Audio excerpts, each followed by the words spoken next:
다 같이 일어서셔서 사도신경하심으로 대림절 첫 번째 주일 예배를 하나님 아버지 앞에 올려드리도록 하겠습니다. 전능하사 천지를 만드신 하나님 아버지를 내가 믿사오며 그 외아들 우리 주 예수 그리스도를 믿사오니 이는 성령으로 잉태하사 동정녀 마리아에게 나시고 본디오 빌라도에게 고난 받으사 십자가에 못 박혀 죽으시고 장사한 지 사흘 만에 죽은 자 가운데서 다시 살아나시며 하늘에 오르사 전능하신 하나님 우편에 앉아 계시다가 저리로서 산 자와 죽은 자를 심판하러 오시리라.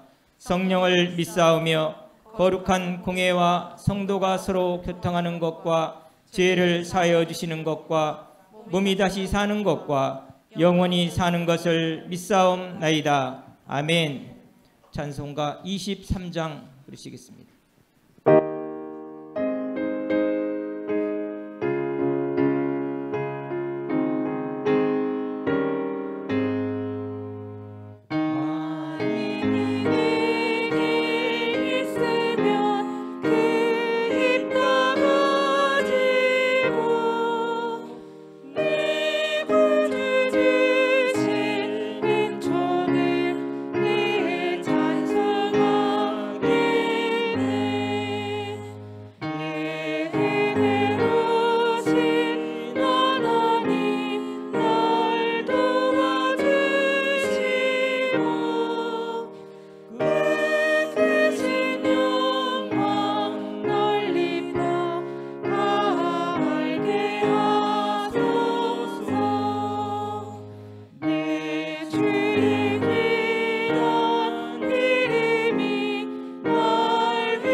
다 같이 기도드리시겠습니다.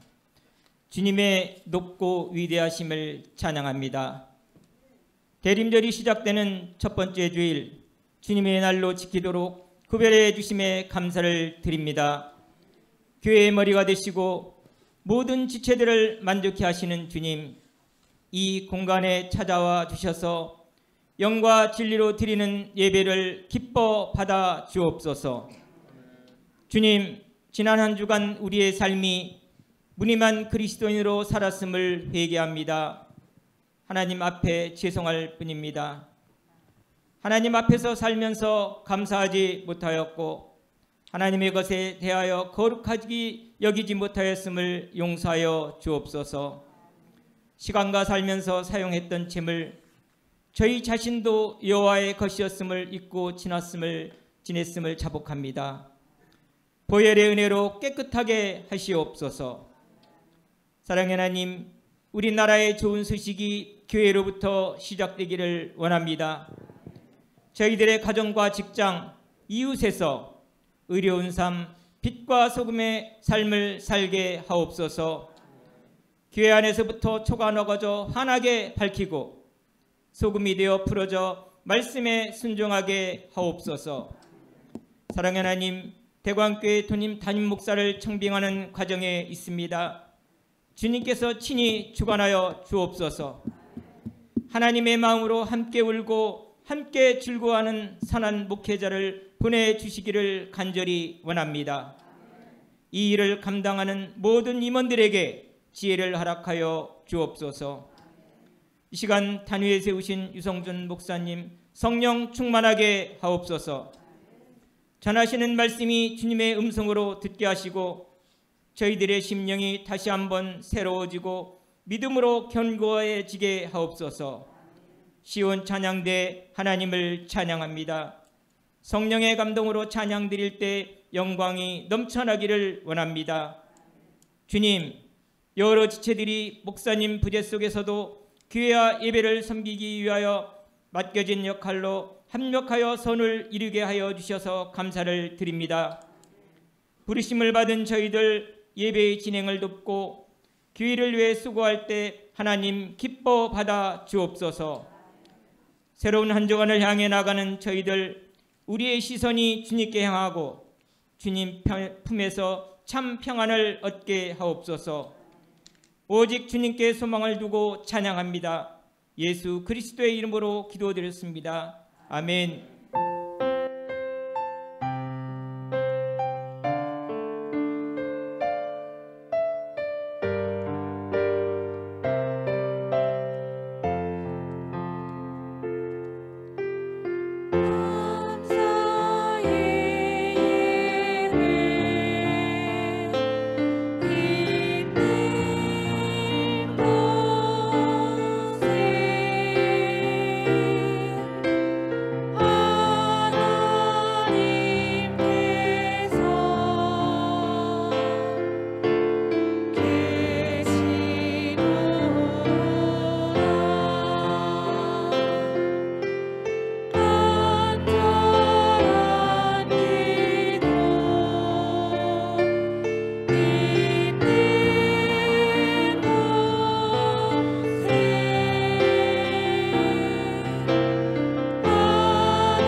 오늘 우리에게 주신 말씀은 사도행전 2장 47절 말씀입니다. 사도행전 2장 47절 신약 190쪽에 있습니다. 다 찾으셔가지고 전체 우리 모두 합독해 주셨으면 좋겠습니다. 사도행전 2장 47절 다 같이 한 목소리로 받들어 봉독하겠습니다. 하나님을 찬미하며 또 온 백성에게 칭송을 받으니 주께서 구원받는 사람을 날마다 더하게 하시니라. 아멘.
여러분 반갑습니다.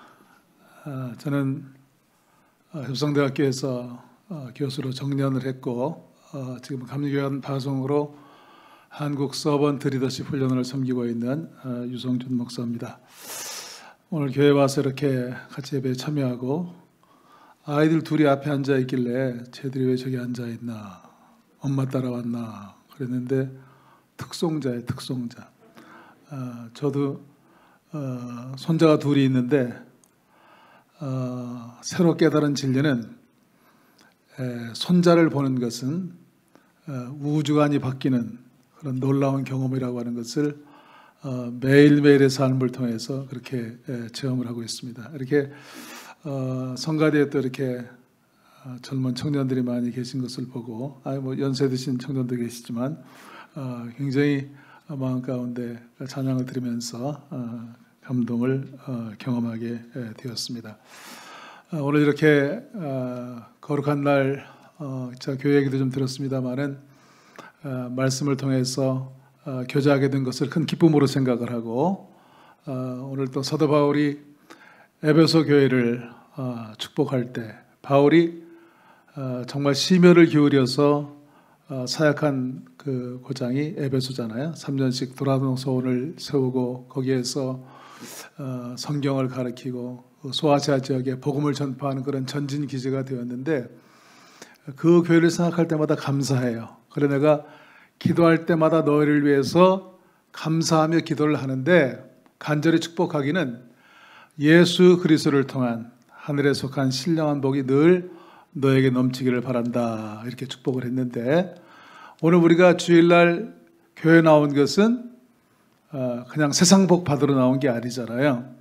하늘에 속한 신령한 복을 받고 우리가 이 험한 세상에 믿음으로 승리하는 삶을 살기 위해서 이 아침 시간도 세상에 중요한 일이 많지만 이곳에 나와서 우리가 영이신 하나님 앞에 신령과 진리로 이렇게 예배를 드리는데 오늘 간절히 축복하기는 예수 그리스도를 통한 하늘에 속한 신령한 복이 넘쳐나는 그런 복된 예배가 되시기를 주님의 이름으로 축복합니다. 한번 좌우 전후 돌아보시고 그렇게 서로 축복하세요. 눈을 쳐다보시고 오늘 신령한 복을 받읍시다. 이렇게 인사들을 나누시기 바랍니다. 인도의 유명한 그 마하트마 간디라고 하는 분이 계세요. 이분이 순회 그 사역을 하는데 한 간디의 추종자가 아들을 데리고 왔어요. 와서 하는 얘기가 선생님, 제 아들이 건강에 좋지 않은데 자꾸만 설탕물을 마십니다. 제가 아무리 타일러도 안 듣는데 선생님 존경하니까 한 말씀 해주세요. 간디가 그 얘기를 듣고 아버지에게 이렇게 얘기합니다. 보름쯤 있다가 다시 한번 데리고 오십시오. 그리고 보름 있다가 아버지가 그 아들을 데리고 간디에게 왔습니다. 그랬더니 간디가 얘야 설탕물 마시지 마라. 건강에 좋지 않다. 그러니까 이 아이가 국부잖아요. 나라의 어른이 하는 얘기니까 그렇게 하겠다고 약속을 했어요. 그 아버지가 물어봤어요. 선생님, 보름 전에 왔을 때는 아무 말씀도 안 하시고 보름 이후에 왜 그 얘기를 하십니까? 하고 물어봤더니 간디가 그랬대요. 사실은 저도 설탕물 마시는 나쁜 버릇이 있습니다. 그런데 제가 먼저 끊고 얘기해야죠. 그렇게 얘기를 했다는 겁니다. 저도 한 40년 목회를 했습니다. 뭐 대학에서 하는 사역도 목회이기 때문에 교단 파송을 하는 교수 사역이기 때문에 목회를 한 40년 했는데 말을 하잖아요. 이렇게 설교도 선포기 때문에 제가 잘 할 수 있는 얘기도 하지만 제가 할 수 없는 얘기도 선포하잖아요. 그러나 나이를 들어가면서 늘 제 마음 가운데 생각하는 것은 뭐냐면 내가 말은 하지만 말하는 대로는 살아봐야 되겠다라고 하는 그런 생각을 하게 됩니다. 오늘날 한국교회가 어렵잖아요. 어떤 의미에서 60년대에서 70년대 될 때는 한국교회가 500% 성장했습니다. 그러니까 이 80년대 되기 전에 800만이 됐어요. 800만.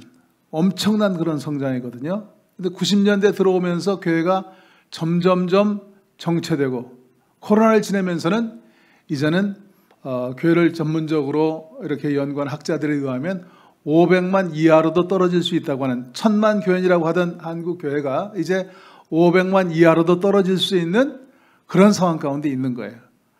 외적인 그 위기도 있죠. 뭐 인구 그런 절감이라든지 뭐 고령화라든지 그런 여러 가지 청년들이 교회를 떠나는 이슈라든지 또 여러 가지 기독교에 대해서 엔티하는 사람들도 있고 이단 종교들이 세워지고 여러 가지 외적 요인도 있고 또 내적 요인도 있는 거죠. 그런 영적인 그런 위기, 또 기복신앙, 그리고 여러 가지 세속주의가 이제 교회 안에 들어와서 육신의 정욕과 안목의 정욕과 이생의 자랑에 속한 그런 세상적인 것들이 교회에 들어와서 교회로 하여금 영적 활력을 잃어버리게 하고, 또 어떤 의미에서 저는 목회자로서 늘 생각하는 것은 뭐냐 하면 한국교회 최대 위기는 목회자들의 정체성의 위기다 이렇게 생각을 합니다. 과연 목회가 무엇인지, 목사가 무엇인지 이것을 바로 알고 교회를 섬기는 것이 대단히 중요한데, 그런 면에서는 한국교회가 여러 가지 외적인 내적인 위기, 인구 3만 그 소득 3만불 시대가 되니까 그 옛날처럼 종교에 대해서 갈급하지 않은 것도 교회를 떠나는 그런 많은 이유 가운데 하나라고도 얘기할 수가 있습니다. 예수님께서 공생의 기간 동안 공관복음을 통해서 말씀하신 그 핵심은 뭐냐 하면 하나님의 나라에 대한 것이었어요. 더 구체적으로 말씀드리면 하늘나라 백성의 가치관이에요.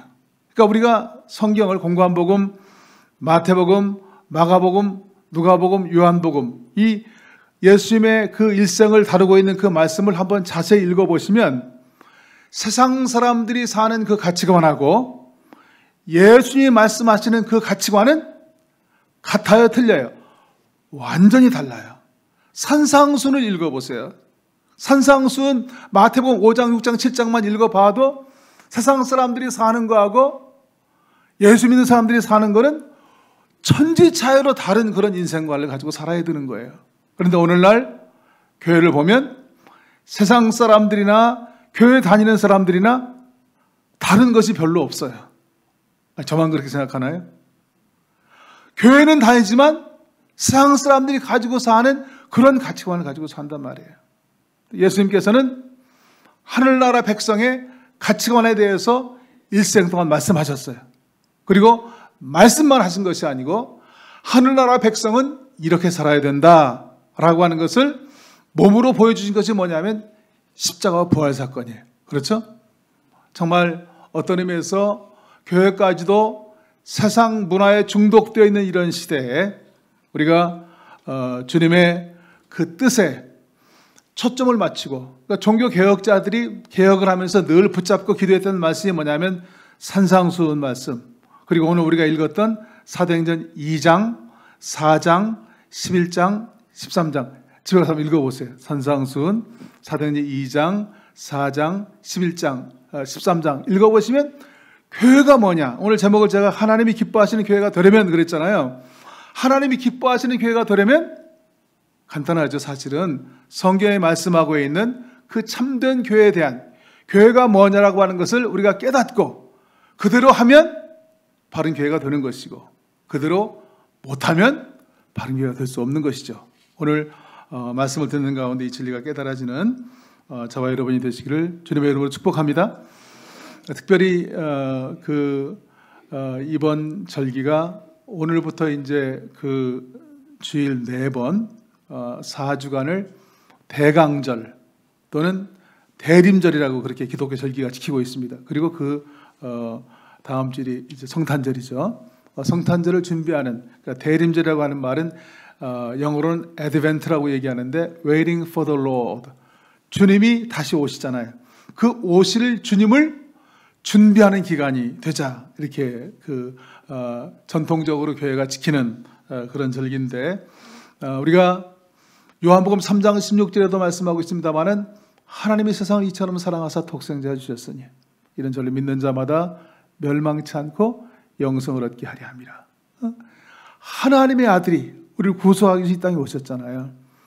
제가 저희 집안에 첫 번 예수를 믿는데 저희 아버님이 교회를 다니시는데 한번 제가 미국에 있을 때 미국에 오셨어요. 제가 23년간 미국에서 목회를 했거든요. 근데 아버님이 그러세요. 야, 교회를 다니는데 진리가 좀 어렵다. 잘 깨달아지지 않는다. 그래서 제가 아버님에게 아버지 요한복음 3장 16절 아시죠? 그랬더니 그거 알지. 거기다 아버지 이름을 한번 넣어보세요. 하나님의 아버지를 이처럼 사랑하사 독생자를 주셨으니 아버지가 예수를 믿음으로 말미암아 멸망치 않고 영생을 얻겠다고 하는 이 말씀이 믿어지세요? 믿어진다. 그래서 제가 아버님을 초청을 했어요. 그래서 요한계시록 3장 20절 말씀, 요한복음 1장 12절 말씀, 로마서 10장 10절 말씀, 이 말씀을 소개하고 예수님을 영접하시도록 초청하고, 그리고 예수님께 그 신앙생활을 시작하셨는데 일상 또한 그렇게 열심히 신앙의 확신을 가지고 구원의 확신을 가지고 신앙생활을 하는 것을 제가 경험을 하게 되었는데, 이 강림절 기간, 이 대강절 기간에 오시는 주님을 다시금 여러분의 심령 가운데 모셔드리고, 물론 여러 가지 개인적으로도 그렇고 가정적으로도 그렇고 여러분 사업도 그렇고 또 이 교회적으로도 어려운 일이 많지만, 그런 가운데 주님께 초점을 맞추고 달려나갈 때 하나님을 사랑하는 자, 그 뜻대로 부르심을 입은 자들에게 모든 것이 합력해서 선을 이루는 놀라운 믿음의 역사들을 체험하는 그런 귀한 절기가 되시기를 주님의 이름으로 축복합니다. 특별히 오늘 사도행전 1장에 보면은요, 예수님께서 부활하시고 승천하시기 전에 제자들에게 말씀하셨어요. 예루살렘을 떠나지 말고 내게 들은 바 아버지의 약속하신 것을 너희는 기다리라. 그러면서 사도행전 1장 8절 말씀, 사도행전 전체의 그 로드맵이라고 얘기할 수가 있죠. 오직 성령이 너에게 임하시면 너희가 권능을 받고 예루살렘과 유다와 사마리아와 땅끝까지 이르러서 내 복음의 증인이 되라고 말씀하셨고, 그 말씀을 들은, 부활을 체험하고 그 예수의 말씀을 들은 제자들은 120문도가 마가의 다락방에 모여서 간절히 기도할 때 성령 강림의 역사가 이루어졌고, 그렇죠? 능력받은 제자들이 나가서 교회를 세웠어요. 그 교회가 뭐냐면 초대교회, 예루살렘 교회예요. 그런데 나가서 전도할 때 베드로가 이제 담대하게 증거하는데, 베드로가 설교한 그 내용의 핵심이 뭐냐면 사도행전 2장 36절 말씀이에요. 너희가 십자가에 못 박은 이 예수를 하나님이 주와 그리스도가 되었다. 예수가 그리스도다. 예수가 메시아라고 얘기하는 거예요. 그 예루살렘 거민들이 그 말을 듣고, 자기들이 못 박아 죽인 그 예수가 메시아라는 말을 듣고 우리가 메시아를 죽였다고 한다면 그럼 우리가 어떻게 해야 되겠느냐, 어떻게 우리가 구원을 받겠느냐 하고 물어봤을 때 그 구원에 대한 처방이 사도행전 2장 38절 말씀이에요. 너희가 회개하여 각각 예수 그리스도의 이름으로 세례받고 죄 사함을 얻으라. 그리하면 성령을 선물로 받으리니. 그러니까 우리 신앙생활 가운데 정말 중요한 건 회개하고 죄 사함 받고 세례받고 그 다음에 구원받고 성령 받고 그리고 신앙생활을 시작하는 거예요. 신앙생활의 첫 번째 단계입니다. 신앙생활의 첫 번째 단계는 먼저 회개하는 거예요. 회개라고 하는 것은 우리가 구원받을 때 평생 한 번 하는 회개도 있지만, 우리가 육신을 입고 있기 때문에 밖에 나가서 옷을 오래 입고 있으면 옷이 더러워지는 것처럼 먼지가 묻잖아요. 죄란 그런 거예요. 매일매일 닥치는 그런 죄를 회개하는 성화를 위한 회개가 있어요. 구원을 위한 회개가 있고 성화를 위한 회개가 있어요. 우리 신앙생활의 일생 동안의 목표는 성화예요. 성화. 예수 그리스도의 장성한 분량이 충만한 데까지는 성화의 과정이라고 얘기할 수가 있습니다. 우리가 비록 부족하지만 매일매일 인생의 방향을 전환하고 회개할 때 점점점 성화된 삶을 살 수가 있는 줄로 믿습니다.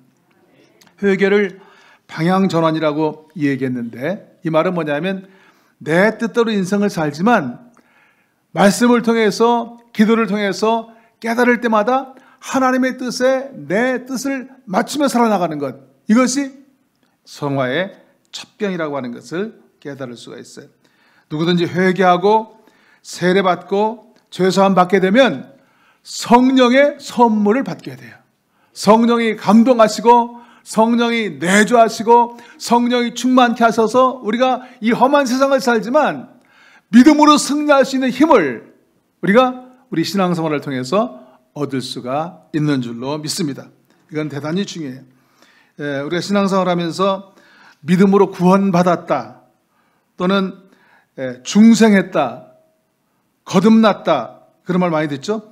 천국 간다, 영생한다, 성령의 내주, 이것은 모두 다 같은 의미의 말씀을 다르게 표현한 거예요.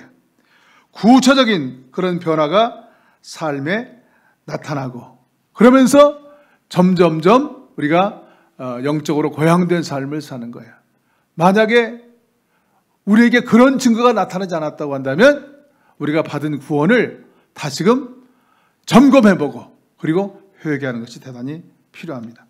신앙생활의 첫 번째 단계는 회개하여 구원받는 것이고 두 번째 단계는 뭐냐면 회개하고 구원받아서 끝난 것이 아니고 그 다음에는 우리의 신앙이 성장해야 되잖아요. 그렇잖아요. 그러니까 초대교회가 시작됐는데 그 초대교회의 모습을 가장 잘 보여주는 말씀이 사도행전 2장 42절 말씀이에요.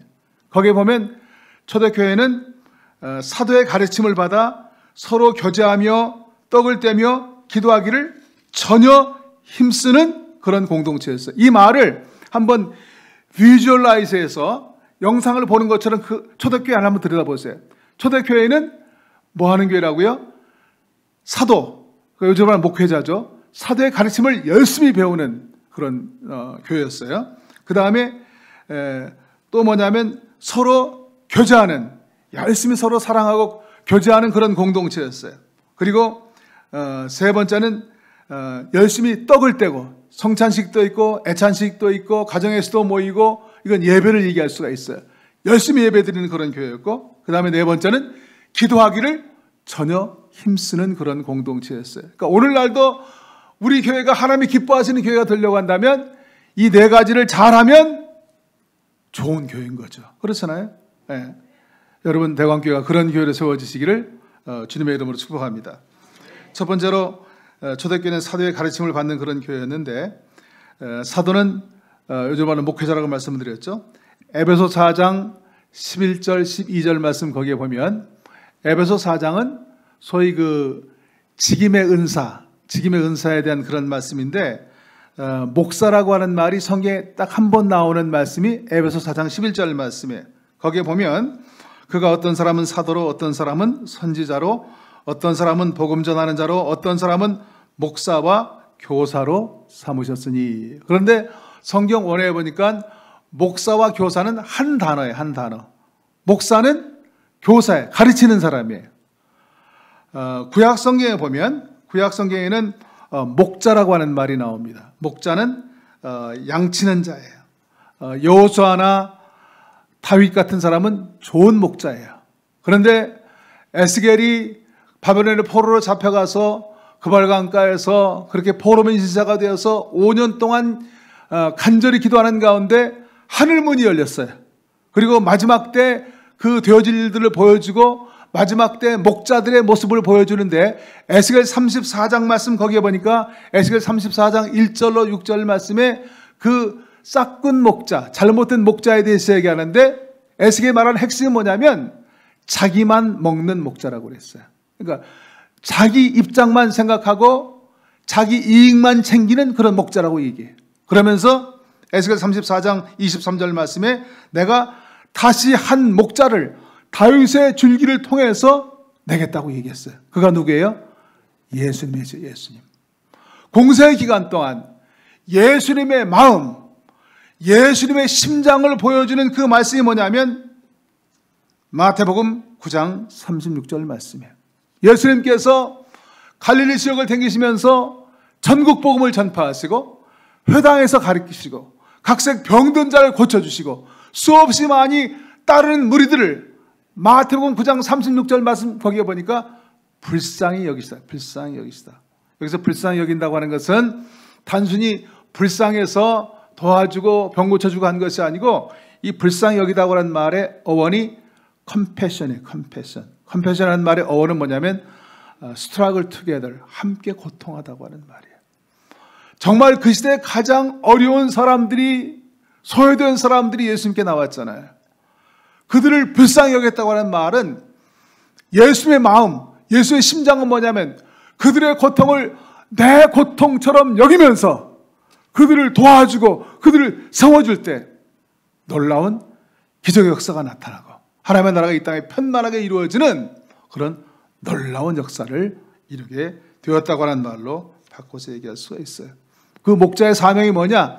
에베소 4장 12절 말씀이에요. 성도를 온전케 하여 봉사일을 하게 하며 그리스도의 몸된 교회를 세우려 합니다.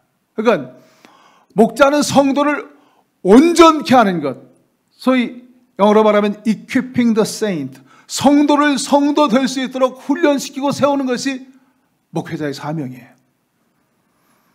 가르치는 성경 공부를 통해서, 설교를 통해서, 삶을 통해서 보여줘야 돼요. 그리고 온전케 되어진 그 성도가 봉사를 하는 거예요. 봉사를 목사가 하는 건 아니에요. 그 다음에 온전케 된 성도들을 통해서 그리스도의 몸된 교회를 세우는 거예요. 마틴 루터가 종교개혁을 했는데 첫 번째 종교개혁은 뭐냐면 평신도들의 손에 성경을 들려준 거였어요. 그 다음에 제2의 종교개혁이라고 할 수 있는 이 시대는 뭐냐면 평신도들의 손에 교회 사역을 들려준 거예요. 그러니까 교회에 봉사하고 교회를 세우고 열심히 전도하고 선교하고 이런 것들은 평신도들이 잘 훈련되어서 소명을 받아가지고 그 일을 함께 나갈 때 그리스도의 몸된 교회가 세워지는 것을 믿으시기를 바랍니다. 그런데 가장 중요한 건 먼저 가르침을 받아야 돼요. 초대교회는 사도의 가르침을 받는 그런 교회였어요. 사도의 가르침의 핵심은 뭐예요? 사도의 가르침의 핵심은 성경 말씀이에요. 그렇잖아요. 이 성경 말씀에 하나님의 모든 뜻의 95% 이상이 다 이 말씀 가운데 있는 거예요. 그렇기 때문에 우리가 성경을 바로 아는 것이 대단히 중요해요. 매일매일의 삶 가운데 우리가 오늘 나와서 이렇게 예배에 참여하는 것도 선포된 하나님 말씀을 배우게 하는 것이잖아요. 그걸로 끝나는 것이 아니고 후탁신자가 후탁신자. 주일날 와가지고 성경 가지고 와서 이렇게 예배 드리고 집에 가서 선반 위에 올려놓고 그리고 주일날 되면 탁 털어가지고 온대. 근데 성경을 교회만 가지고 다니고 있는 게 아니고 성경을 또 요즘은 또 그 영상으로 다 보여지고 안 가지고 있는 사람도 많아. 성경을 듣고 읽고 또 모르는 말씀을 연구하고 성경을 읽다가 은혜스러운 말씀을 암송하고 그 말씀을 매일매일 묵상하는 거예요. 사도 바울이 디모데에 가신 말씀 가운데 말씀과 기도로 너희가 거룩해지고 말씀과 경건한 교훈에 창념하라고 그랬어요. 이거는 옵션이 아니에요. 해도 되고 안 해도 되는 것이 아니고 반드시 해야만 되는 것이에요. 여러분 늘 말씀을 중심으로 신앙생활 하시는 성도 교회가 되시기를 주님의 이름으로 축복합니다. 옛날 중국에서 어떤 사람이 양파를 훔쳐가다 걸렸대요. 그러니까 동네 재판관이 재판하는데 그랬대요. 내가 벌칙을 3개 낼 테니까 셋 중에 하나 택해라. 네가 양파를 훔쳐가다 걸렸으니까 양파를 40개 먹든지 아니면 태장을 40대 맞든지 아니면 100만 원 벌금 내라. 그랬대요. 그랬더니 이 사람이 머리를 굴려보니까 양파 먹는 게 제일 쉽겠더래요. 양파를 먹는데 먹다가 너무 매워가지고 14개까지 먹고 포기하고 태장을 맞겠다고 그랬대요. 태장을 맞는데 견딜 수가 없더래요. 27대까지 맞았는데 더 이상 못 맞겠더래요. 그래서 포기하고 그리고 100만 원 벌금 냈대요. 웃어야 되는데 안 웃네. 충청도에서 왔나 봐. 여러분 말씀에 순종하시기 바랍니다. 많은 사람들이 양파 먹고 얻어 터지고 그리고 순종하는 사람들이 많아요. 그러니까 말씀에 순종하는 게 대단히 중요해요. 히브리서 11장 믿음장에 보면 믿음은 바라는 것들의 실상이요 보이지 않는 것들의 증거니 선진들이 이로써 증거를 얻었느니라. 우리 믿음의 선진, 잘 믿은 우리 믿음의 선배들은 하나님이 말씀할 때 그 말씀이 나보다 훨씬 사이즈가 크잖아요. 내가 생각하는 것보다 하나님 말씀이 엄청나게 사이즈가 크기 때문에 내가 순종할 수 있는 말도 있고 순종할 수 없는 그런 말도 있어요. 그렇잖아요? 그런데 잘 믿은 우리 믿음의 선진들은 하나님이 말씀하실 때 나와 뜻이 다른 그런 말이 있을지라도 내 자신을 조정해서 그 말씀에 순종해서, 순종이라는 행동을 의미하는 것이거든요. 믿음으로 발을 내디딜 때 믿음의 증거, 믿음의 역사를 체험했다는 거야. 그러니까 믿음이 뭐냐?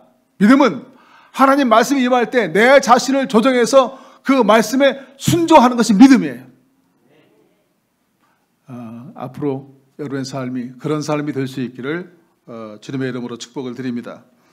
초대교회는 교제하는 교회였어요. 성도의 교제, 믿음이 성장하기 위해서는 말씀뿐만 아니라 믿음의 교제가 필요해요. 가장 중요한 게 소그룹이에요. 소그룹.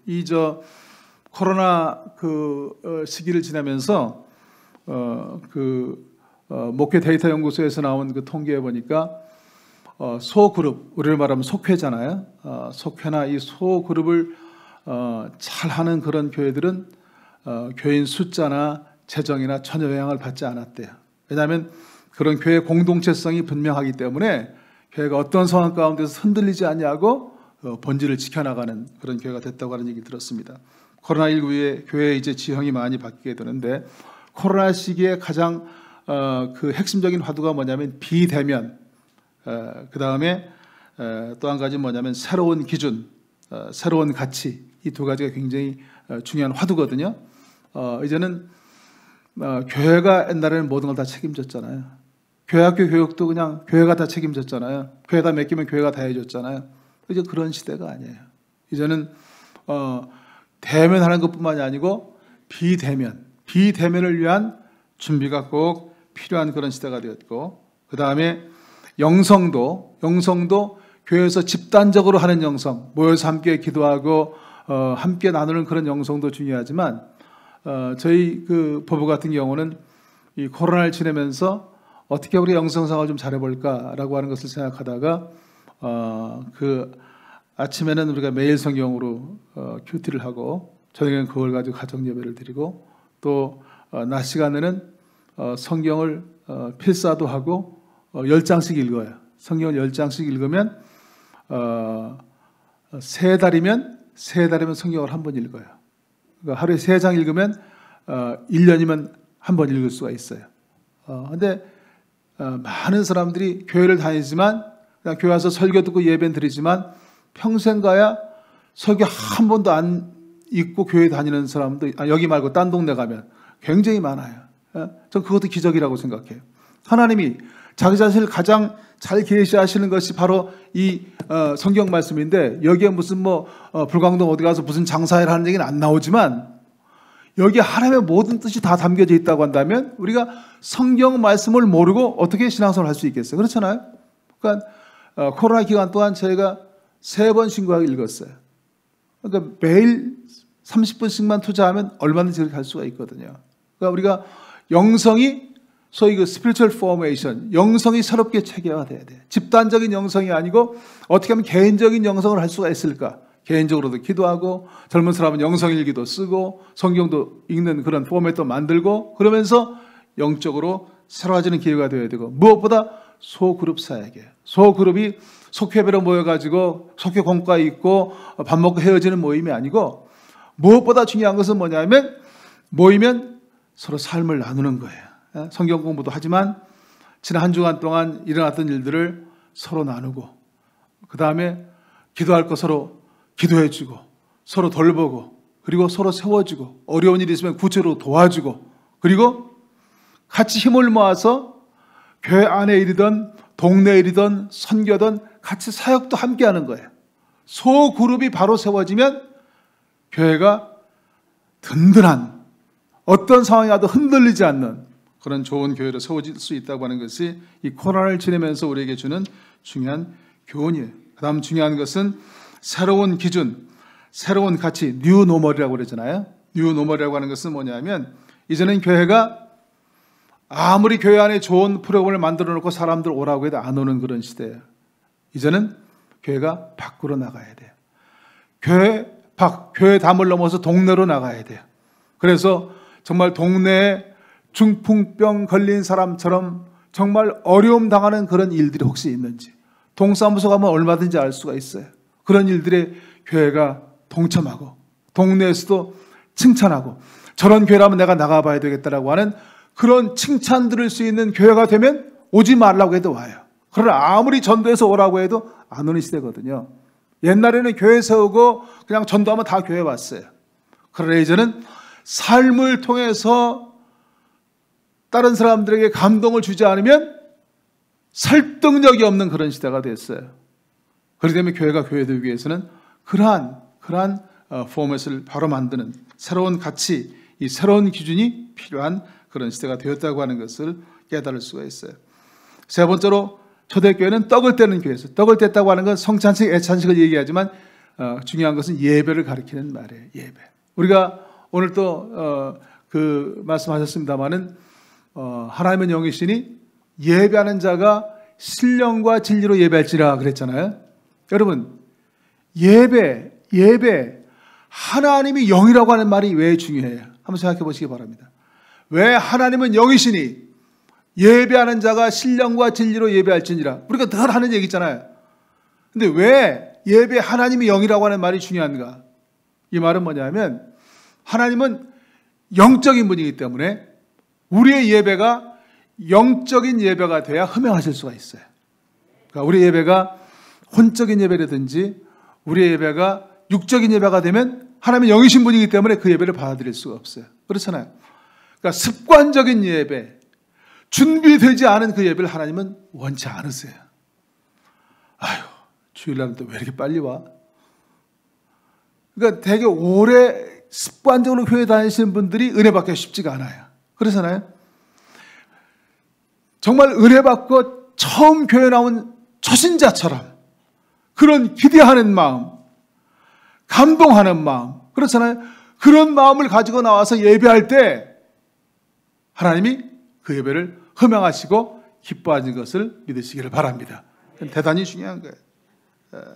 초대교회는 그렇게 떡을 떼는 그런 교회였고 초대교회는 전혀 기도에 힘쓰는 교회였습니다. 우리 기도해야 돼요. 예수님께서 겟세마네 동산에서 너희가 한시도 나와 함께 깨어있을 수 없더냐 말씀하셨잖아요.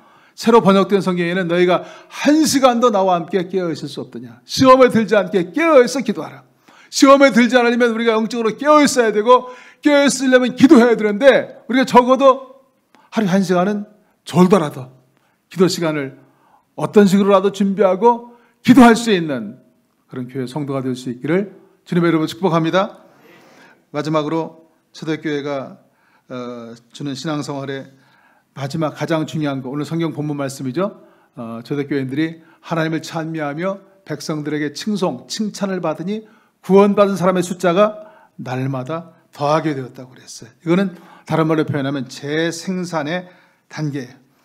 우리가 신앙생활을 오래 하고 성경에 대한 지식이 있고 기도도 잘 하는데 교회 생활에 만족이 없는 것은 재생산이 안 되기 때문에 그래요. 이 재생산이 돼야 돼요. 여러분 하나님은 겉모습 보는 하나님이 아니세요. 중심을 보시는 하나님이세요. 사무엘상 16장 7절 말씀에 보면 그 사무엘이 이새의 집에 가서 사울 이후에 왕을 세우려고 할 때 장자 엘리압을 왕으로 세우려고 했을 때 임한 말씀이에요.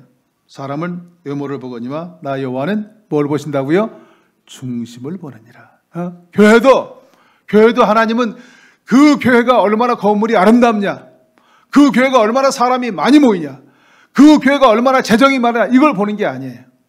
더 중요한 것은 그 교회 안에서 그 교회 성도들의 심령 안에서 어떤 일이 벌어지고 있느냐 이게 더 중요한 거예요. 학개서 2장에 보면 바벨론 포로민들이 돌아와서 지은 성전이 수룹바벨 성전이거든요. 그 수룹바벨 성전의 봉헌식에 학개에게 임한 말씀이에요. 너희가 짓고 있는 이 성전이 너희 눈에 보잘것없지 아니하냐. 솔로몬 성전에 비해서 포로민들이 지은 성전이 얼마나 초라했겠어요. 그들이 십시일반으로 헌금해서 지은 성전이지만 솔로몬 성전에 비하면 엄청나게 초라한 성전이었어요. 그때 임한 하나님의 말씀이 금도 내 것이고 은도 내 것이다. 은금이 중요한 게 아니라는 거예요. 하나님은 중심을 보신다는 거예요. 그러면서 학개서 2장 9절 말씀에 이 성전의 나중 영광이, 나중에 지었던 스룹바벨 성전의 영광이 비록 초라하지만 그 영광이 이전 성전 솔로몬 성전의 영광보다 더 크리라. 왜? 중심을 들여서 지은 성전이었기 때문에. 여러분 간절히 바라기는 여러분이 여러 가지 고난이 있지만 그러나 이전에 지었던 이 대광교회 바다, 앞으로 세워질 대광교회 영광이 더 큰 그런 교회를 여러분들이 특심해서 힘을 모아서 세워나갈 수 있기를 주님의 이름으로 축복합니다. 초대교회는 열심히 주의 복음을 증거하는 그런 교회였어요. 그런데 정말 중요한 것은 이 시대에는 전도가 그냥 전도지 놀아주고 오라고 해서 오는 게 아니에요. 삶을 통해서 보여줘야 돼요. 뭔가 이 교회가 정말 교회다운 교회다. 이 교회 교인들이 교인다운 교회다. 저 사람을 저렇게 변화시킨 교회라면 나도 한번 나가봐야 되겠다고 하는 그런 감동을 줄 수 있을 때 이 교회는 하나님이 세우신 그런 아름다운 교회로 세워질 수가 있는 줄로 믿습니다. 초대교회가 칭찬받은 가장 중요한 특징은 뭐냐면 오늘 사도행 2장 44절 45절 말씀 거기에 보면 믿는 사람이 다 함께해서 모든 물건을 서로 통행하고 또 재산과 소유를 팔아서 각 사람의 필요를 따라 나누어줬어요. 유무상통한 네 것 내 것이 없는 그런 공동체였어요. 그런 공동체가 될 때 교회를 안 나가는 사람도 초대교인들에 대해서 교회감을 갖는 그런 교회가 되었어요. 이제 기독교인에게 있어서 가장 중요한 것은 칭찬듣기 위해서 가장 중요한 것은 신실성이에요. 참 기독교인이 신실하다. 요셉이 보디발의 아내가 그렇게 유혹할 때 그 유혹을 물리친 이유가 뭐였냐면 첫째는 주인의 의리를 배신할 수 없는 것이고 두 번째는 사람이 보건 사람이 보지 않건 하나님이 보고 계시다고 하는 거예요. 그게 신실성이에요. 안 보면 뭐든지 한다 이게 아니고 누가 보든 안 보든 하나님이 보고 계시다라고 하는 그 신실성을 요셉이 가지고 있었어요. 두 번째는 우리가 칭찬 듣는 사람들에 위해서는 타자에 대한 관심이에요. 타자에 대한 관심. 내 중심에서 타자 중심으로 가려면 인생관을 바꿔야 돼요. 쉬운 일이 아니에요. 말은 쉽지만. 그렇잖아요. 이 말은 뭐냐면 인본주의에서 신본주의로 바뀌는 거예요. 세 번째 칭찬 들으려면 무언가는 희생하고 헌신할 때 그때 사람들의 마음을 움직일 수가 있어요. 그때 하나님이 기뻐하시고 개인과 공동체를 향한 하나님의 놀라운 축복을 체험할 수가 있습니다. 3세기 기독교가 공인되기 전에 300년대 전염병이 로마에 창궐 했어요. 그때 기독교인의 닉네임이 뭐였냐면 파라볼라노이. 전염병이 창궐했는데 코로나 같은 그런 전염병이 창궐했는데 기독교인들을 파라볼라노이, 위험을 무릅쓰는 자들이에요. 다 도망가. 전염병이 죽게 생겼으니까 가족도 버리고 다 도망가. 그런데 기독교인들이 뛰쳐나와서 그 전염병 걸린 사람들을 다 치유해주고 그들을 돌보고 묻어주고 다 그 일을 했어요. 기독교인이 세상과 다르다고 하는 것을 보여줄 때 전염병 이후에 기독교가 폭발적으로 성장하는 그런 전기가 되었고 기독교가 로마의 국교로 공인되어지는 그런 중요한 요소가 되었어요. 마지막 한 말씀만 더 마치고 끝내겠습니다. 멜컴 글래더라고 하는 사람이 쓴 티핑 포인트라고 하는 책이 있습니다. 티핑 포인트는 부제가 뭐냐면 어떻게 지극히 작은 일이 큰 변화를 일으키느냐. 그러니까 화학 용어에 임계점이라는 말이 있어요. 여기 물이 있는데 이 물이 임계점을 통과하면 수증기가 돼요. 이 물이 어떤 임계점을 통과하면 얼음도 돼요. 우리가 그 모든 화학적인 변화를 알 수가 없어요. 그런데 어떤 임계점을 통과하면 그것이 폭발적인 영향을 일으킨다는 거예요. 우리가 하고 있는 일, 이렇게 교회 나오시고 어려워도 이렇게 열심히 소그룹도 하시고 교회를 위해서 봉사하시고 이 교회를 위해서 기도하시고 이런 것들이 적은 일 같지만 이것이 한 사람이 아니고 두 사람이 아니고 10사람이 아니고 전 교인이 그런 마음을 가지면 어떤 임계점을 통과하면 폭발적인 역사가 그리스도의 목사님이 오직 그리스도와 십자가를 자랑하는 100명의 헌신된 용사만 주신다면 내가 세상을 복음화시키겠습니다. 100명만 헌신된 사람을 주면 세상을 복음으로 변화시키겠다는 거예요. 도전 많은 세상이지만 또 교회가 여러 가지 기도 제목도 있고 해야 될 일들이 많이 있습니다만 여러분 한 분 한 분이 그런 임계점 역할을 하시면 될 것 같아요. 티핑 포인트 역할을 하면 될 것 같아요. 그렇게 할 때 이 교회가 더욱더 하나님이 기뻐하시는 아름다운 교회로 세워지시기를 주님의 이름으로 축복합니다. 기도하겠습니다. 우리 생명이 되시는 전능하신 아버지 하나님, 오늘을 진심으로 감사를 드립니다. 거룩하고 복된 날 저희들을 세상에 두지 아니하시고 영이신 하나님이 임재하시는 거룩한 성소에 저희들을 불러주시고 이처럼 신령과 진리로 예배 드릴 수 있도록 인도하심을 감사합니다. 오늘 받은 말씀이 저들의 영혼의 심령에 잘 박힌 모처럼 박히게 도와주시고 삶을 통해서 한 가지라도 실천하는 복된 말씀으로 축복하여 주시옵소서. 예수님의 이름으로 간절히 기도드리옵나이다. 아멘. 네. 찬송가 436장 부르시겠습니다. 436장 부르시겠습니다.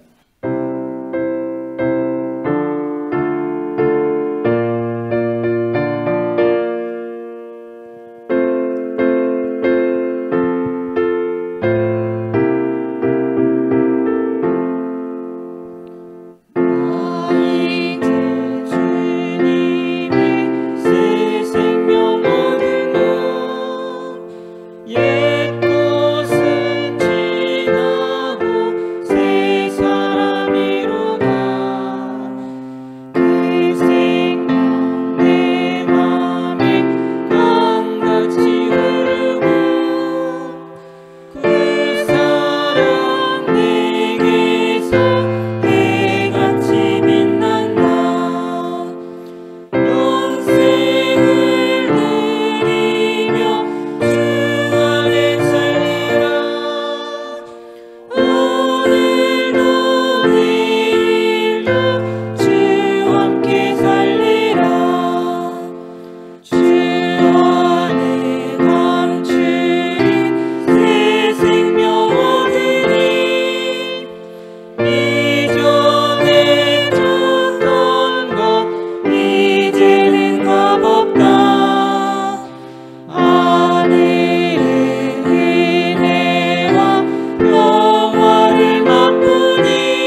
날 변함없이 저희들을 주님의 귀한 전전에 불러주시고 말씀 앞에 저희들을 세워주심을 감사합니다. 초대교회가 그렇게 하나님을 찬미하며 백성들에게 칭송을 받을 때 구원받은 사람이 날마다 더하는 역동적인 교회로 세워졌습니다. 아버지, 간절히 바라기는 이 말씀이 대광교회에게 주시는 귀한 말씀이고 우리 성도의 심령 가운데 주시는 말씀인 것을 분명히 믿습니다. 오늘 또 말씀을 받고 또 헌신의 귀한 결단으로 주님 앞에 예물을 봉헌합니다. 아멘. 아버지 하나님, 이 예물을 봉헌하여 주시고 여러 가지 삶의 현장에서 이렇게 귀한 예물을 성별해서 주님의 제단 앞에 드리는 손길들을 축복하여 주시고 저들의 처지와 또 소원과 기도의 제목을 주님께서 연락하여 주시고 아버지 하나님, 하늘의 신령한 복과 땅의 기름진 복으로 함께해 주시며 많은 사람들에게 나누고 베푸는 복된 손길들이 될 수 있도록 축복해 주시옵소서. 아멘. 귀한 예물이 나가 쓰여질 때 하나님 나라 구원을 위해서 쓰임받는 복된 예물들이 될 수 있도록 축복하여 주시옵소서. 아멘. 감사드리며 축복하며 예수님의 이름으로 봉헌기도 드리옵나이다. 아멘. 아멘.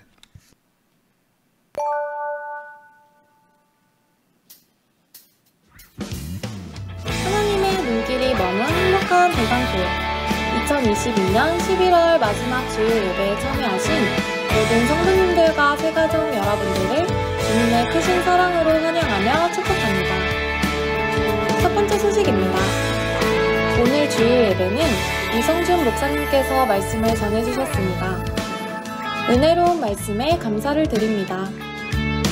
다음 주일에는 김대균 선교사님께서 말씀을 전해주시겠습니다. 그리고 돌아오는 12월 두 번째 주일 예배에는 이독주 목사님께서 말씀을 전해주시겠습니다.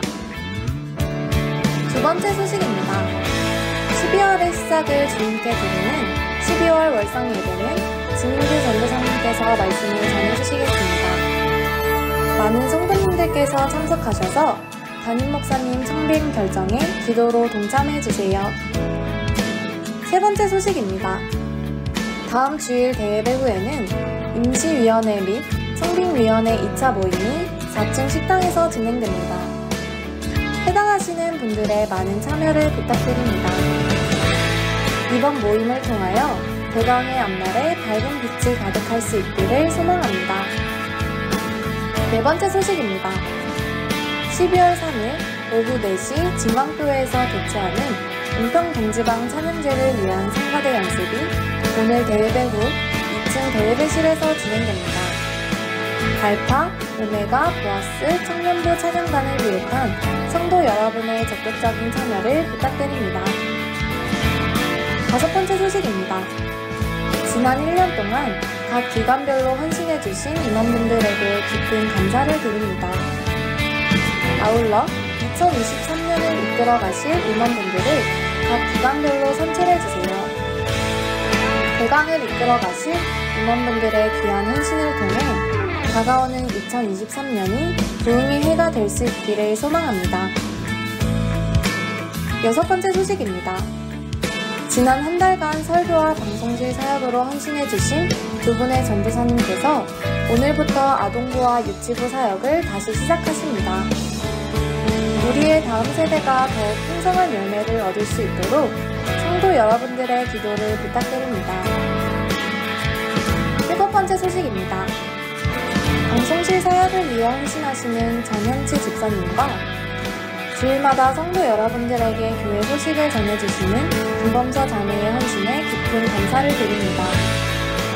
재능과 노력을 아낌없이 드리는 여러분들의 삶 속에 주님의 사랑이 풍성할 수 있기를 기도드립니다. 여덟 번째 소식입니다. 김학봉 집사님의 모친 되시고 김선희 권사님의 신모 되시는 강순복 성모님의 장례가 잘 마치게 되었습니다. 기도해주시고 따뜻한 사랑과 위로를 보내주신 모든 성도님들께 감사를 드립니다.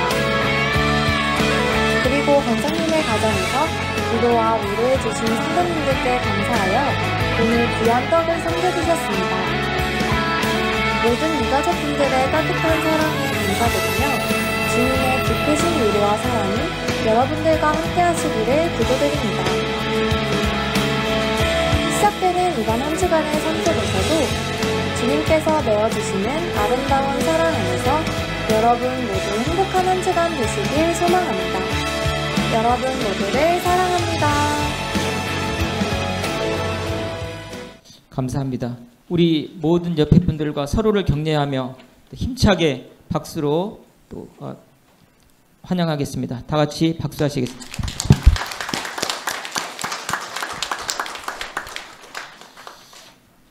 특별히 빌과교는 지금 청빙위원회가 계속 가동 중에 있습니다. 돌아오는 11월 30일까지 청빙 서류를 접수하고 있습니다. 현재까지 25분의 청빙 서류가 도착해 있습니다. 청빙 서류는 다 한꺼번에 30일 지난 후에 30일 소인까지 찍힌 걸 다음 주일에 우리 청빙위원들이 보는 자리에서 개봉을 해 그때부터 심사하도록 하겠습니다. 이를 위해 기도해 주시기를 부탁드립니다. 다 같이 일어서셔서 파송의 찬송 드리신 후에 유성준 목사님 축도하심으로 예배를 마치겠습니다.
이제는 대왕교회 머리가 되시는 우리 주 예수 그리스도의 구세의 은총과 하나님 아버지의 그 크신 사랑하심과 성령의 교통하심이 거룩한 날 저희들을 세상에 두지 아니하시고 하나님의 영광이 임재하는 거룩한 성소에 저희들을 불러 모으시고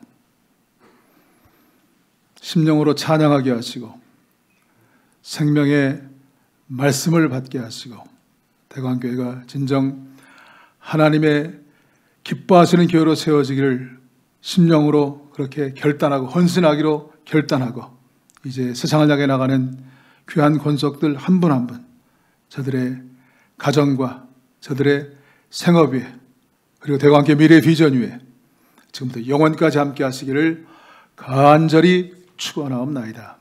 아멘.